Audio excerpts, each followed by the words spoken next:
こ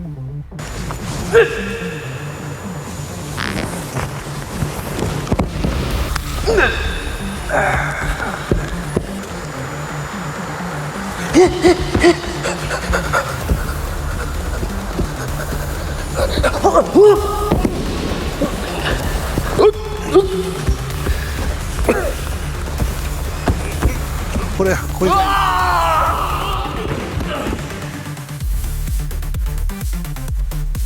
絵を描いたら出てる。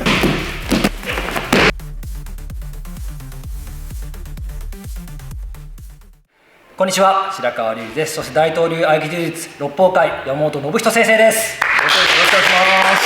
先生、よろしくお願いします。よろしくお願いします。合気道と大東流合気柔術は大変深いつながりがありまして、合気道開祖上柴森平先生は合気道を創始する前にさまざまな古流柔術剣術を研鑽して独自の哲学でまとめ上げたのが合気道と言われております。でその合気道に最も影響を与えたのが武田宗覚先生から習った大東流合気柔術と言われており、合気道の技術的基盤となったと言われております。先生も本当大東流合気柔術と合気道大変深いつながりがありますので、そうですね、はい、大東流といえばもう技の数たくさんありますよね。そうですね、2884で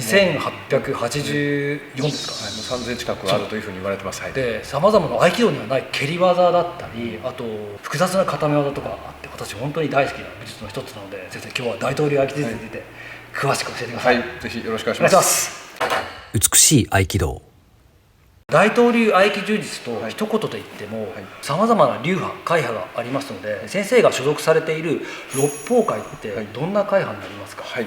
六法会は岡本清吾という先生が創設された会でして、もともと堀川講堂という先生が作られた講道会を発祥としておりまして、堀川講堂の先生の上が武田宗覚先生ということになっております。はい、六法会の特徴は名前の通り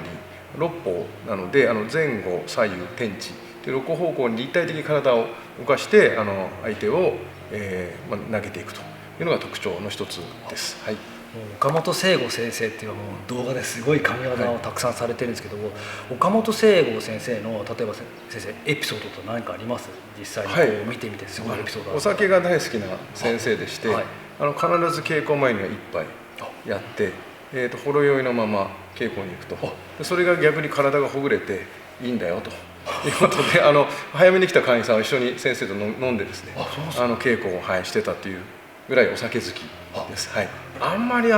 その武勇伝みたいなのは、先生は私が聞いてる限りはお持ちではなくてですね、はい、基本的にいつも朗らかで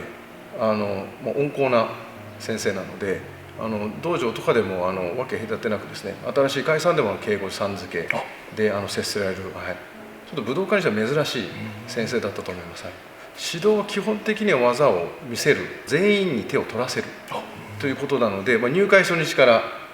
先生の手を取れる、そういうところがちょっと違うかなと思います。入門でもう先生の手を取れるって昔だったらちょっと考えられないことですよ。そうですね、あれだけ有名な先生だと、なかなか先生の手を取らせてもらえないっていうよく話を聞いていたんですけど、先生は初日から取らせていただける、初日から、取れるような仕組みになっておりまして、あと特徴的なのは基本的にかかり稽古、一列に並んでですね、先頭の人が技をかけていってどんどん技を回転させていくという稽古スタイルが特徴的かなと思います。先生は大東流合気柔術もやられているんですけど、もともとは獨協大学で合気道をされていたって聞いたんですけど、そうです。私も実は大学入る前に合気道を始めまして、でその後大学に入って合気道部に入って、現在も続けております。先生は大東流と合気道両方今もされているということなんですけど、その大東流の身体操作崩しと合気道の身体操作の崩しっていうのは何が違うんですよ？私の感覚ですけども、合気は体をさばいてよい、動いてよいということなので、結構物理的に相手の真ん中に入っていって崩すということが多いと思います。で六法会の体の操作はどちらかっていうと、自分で波みたいなを作っていって、それを体に、通していって、その流れで相手が反応して倒れていくということを狙っているので、そういうところはちょっと違うかなと思います。やっぱ両方されてるからこそやっぱ明確な違いって分かってくるんですよね。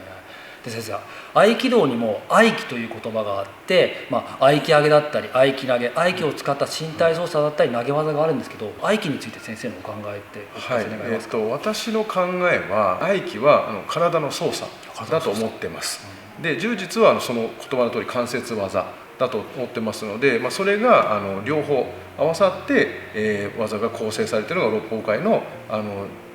使っている合気柔術というふうに理解をして稽古をしています。ですので、流派によってはこうやって固めたり、もうずっとこう反らして動けなくしたりっていうのはもちろんあると思うんですけども、私はどちらかっていうと重心が上がってる下がってる、軸が崩れてるっていうのを大切にしながら稽古をしてきているということです。ありがとうございます。岡本聖剛先生の動画を見ると、もう軽く入れた瞬間相手が固まったり体を反らしたり、あるいは抵抗できなくなったり、先生はその状態をどのように捉えてますか？はい、これは体質によって違いますし、握り方によってもやっぱ違うと思いまして、力み癖が強い方とか関節が結構硬めの方っていうのはエネルギーが入っている時に反らすことができないので、そのまんまこうグーッと入っていって動けなくなってしまうということはもちろんあるかなと思ってます。よく言われてるのは再現性なんですけど、例えば何も合気を知らない初心者の方、あるいは柔道や柔術、レスリングとか組み技やってる人に対してでもそれは再現可能なんでしょうか？私が岡本先生を見てた限りでも、最初に入った方に 100% かけてるかってそういうことはやっぱりなくてですね、やっぱりこう体の癖だとかが分かってくると、そういうふうにかかる時もあるかなというところなので、合気ができたからといって必ず全員に固め技がかかるっていうのは私の考えの中ではあまりないかなと思ってるので。例えば柔道とか、合気道でもそうなんですけど、固まってしまうと身体操作的に死に体になってしまうので、なるべく固まらないように掴んで、合気道でも例えば強く持つ癖の人がいて、例えば固まりやすい人がいるんですけど、体の使い方って一つの見方で見ればあまり良くないと思うんですけど、そういう場合っていうのはこう癖を直すみたいなことはされるんですか？私たちのはぐっと握らせます、なるべく固めといてくださいねっていうことが多いです。で例えばこういう円をかけた時に体がこういう反応をしますね。相手の体の、動きを流してくださいと、抜かないでくださいっていう指導になるので、分かるんです、おっしゃってるから。これ死に体なんで基本的に次に反撃できないとか逃げれないところになるんですけど、ここあえて握ってもらって体の動作を体が通してもらうっていう受けを取ってもらっているという稽古法になるかと。必ず合気上げとかをした時にこの姿勢じゃない、こうやって打ってこういう姿勢じゃないといけないというふうに私は思ってないので、ちょっと浮いてくれてれば、もうこれでも十分だな。合気道も呼吸法で浮かせる時ってぐらい浮いてればいいというふうに私も思ってるので、あんまりそれ以上にこだわってないのでですね、合気上げ合気下げっていろんな人の定義があるので、私はもう重心が上がるものを下げるものっていう操作で分類をしてます。なんとなく大東流のイメージは複雑な関節だったり身体操作プラスその合気って言って固まらせたり反らせたりするっていう漠然としたイメージを私持ってたんですけど、結構山本先生がちょっと合気道的な身体操作を説明されていて、すごくなんか腑に落ちたというか。合気道だけじゃなくても私どこの武術の先生でも結局一番上に上がっていかれる方って身体操作が似てきてるところの共通項を探すのが好きなんですよね。そうなると似たようなことどの先生でもできますんで、我々がフレア合気って呼んでるものも別に他の中国拳法やってる先生でも、合気道やってる先生でも空手の先生でも多分できる方たくさんいらっしゃると思うんで、何もそんな特別な先輩特許だとも思ってないんですよね。合気を習得することによって最終的にどのような形になるんですか、その目標が。目標ですか、なるべくサボって技をかけたいっていうのはあんまり省エネですね。技をかけたい、サボってっていう小さいエネルギーで効果を発生していくってこと。なんでできれば高齢になってもある程度動ける、体遣いをちょっと考えながら稽古しているところです。どういった原理で先生固まらせることができるかちょっと説明していただけますか。さあ行くぞ。普通の私が合気道的な握りでやると、多分これ今もすごく強く握っているんですけど、でこれで握っていきます。で柏手っていうのがあります。柏手ってポンと神社にいるやつなんですけど、1回目ここで決めます。でここで三角形にします。こうやります。でこれで抜くと手が離せますねっていうお話になるので、先生同じことやっていただきたいんですけど、これですね、柏手でこれ持ってきて関節固めてこうやって握ってあげると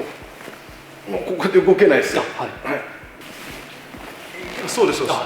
こういう感じでもこれで動けなくなってて、これ合気道やってる人だと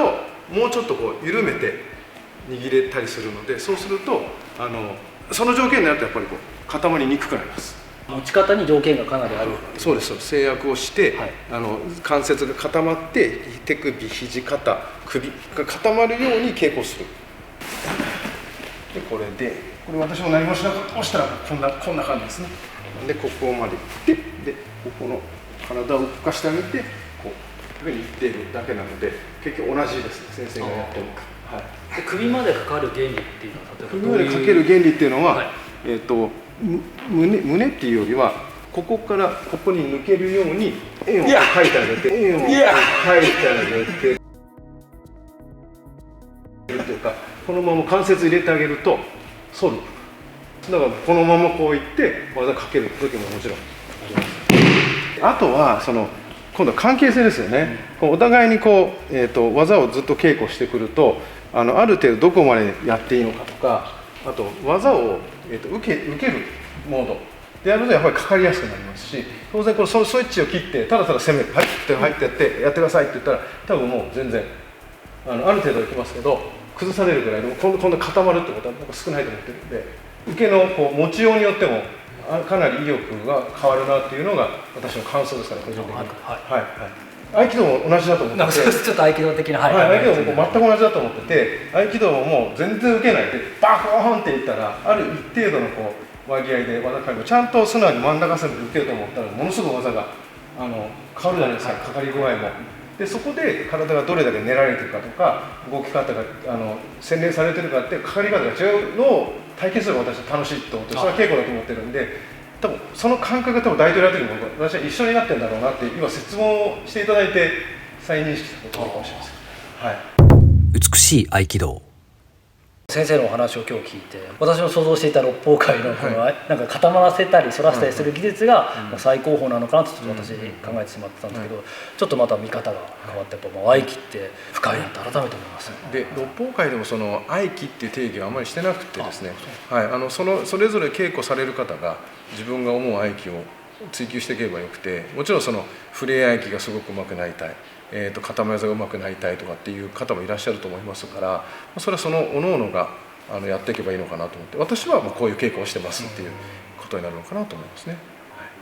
今日は貴重な話ありがとうございます。ありがとうございます。なかなかね答えにくい質問が、いえいえ全然、はい、ありがとうございます。よく聞かれる質問なんで、そうですね。なぜかやっぱこう反っているのか、あと反る人がいるのか、それはこうどういう条件で反れるのかっていうのがありましたので。今日は大変貴重な話聞かせていただきありがとうございます。ありがとうございます。勉強になります。また大統領についてもう全然何でも教えてください。掘っていただければ大丈夫ですんで、はい、よろしくお願いします。ありがとうございます。ありがとうございました。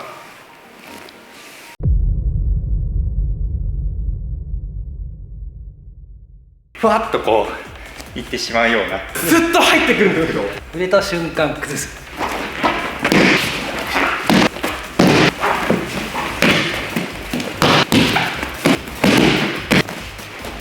大変楽しかったです。受けめちゃめちゃ上手です。美しい合気道のすべてがここに。難しい専門用語を分かりやすく独自に言語化。知識ゼロから学べる合気道のしなやかで美しい動き。書籍美しい合気道、角川より発売。